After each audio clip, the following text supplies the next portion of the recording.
Hi, I'm Mr. Janae. Just going to talk a little bit about myself before I dive into some of the details with our course. So this is my wife Meredith. We live in Westfield with our son Elliot. The picture on the right is a picture right before the start of the school year, whereas the picture on the left is before the start of this school year. I went to IU, got a Bachelor of Arts in Economics. This is my 7th year teaching at CHS, and this is my 2nd year now teaching economics. I taught math for 5 years before this, so I'm excited to be teaching economics as opposed to teaching math anymore. Not that I dislike math, but it's fun to be teaching what my degree's in.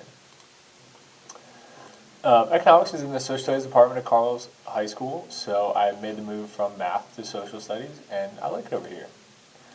Economics is that social science that explores decision making. And why should you study economics? Well, economics helps us understand current events, make sense of decisions people, you, or your kids make, explain why governments use certain policies, be smart, and eventually they need to graduate. So until this current year's freshmen become seniors, it is still a graduation requirement. So this year and 2 more years after this, 3 total years, it is still a graduation requirement. Our AP exam for microeconomics is on Monday, May 4th at noon. So that's when that is. That's what we're building towards. With the fall, one of the benefits of the fall is that we have a couple extra days of class we get to use. The slight downside to the fall is that we have a little bit of a gap between the end of the semester and the AP test. So I'm doing my best to take advantage of those extra about 5 or 6 days we have in this semester. The second semester we lose because we have to be done before the AP exam comes up. So I'm doing my best to take advantage of those extra days in the fall. Here's our grading policy. We have 6 unit tests that are each worth 13.33% of the student's overall grade.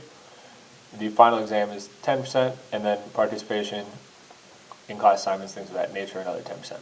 So that's what makes up our full 100% of the grade. And each of these unit tests, the grade can be replaced with portions of the final exam.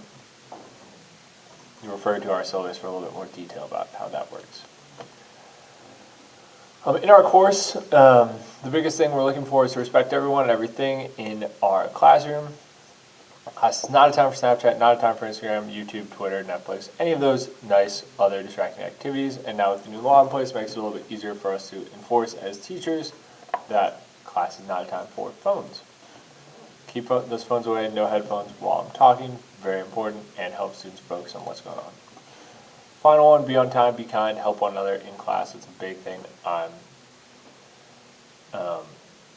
focused on, is making sure students are working together with different things. It helps. I find it very much helps if you can teach someone else something. It means you really know it. So a lot of students ask, like, if I wasn't here, what did we do? Well, yeah, we did stuff.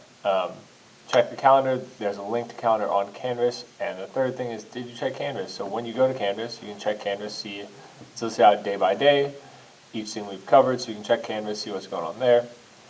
And then you can check the calendar that's linked on Canvas as well.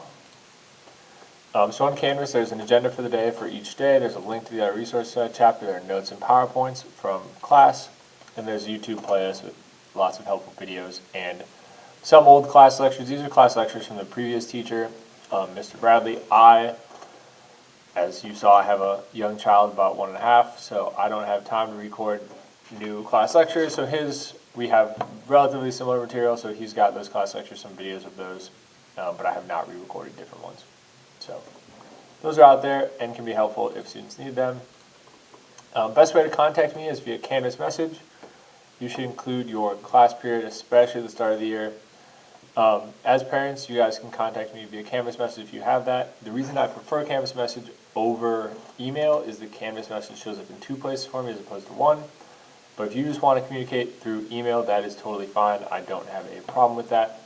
The including class period is more of a note to the students. And I do stop checking messages after the school day is over, so if you send me something in the evening, I will not see it until the next morning, but I will respond relatively promptly once the next day has started.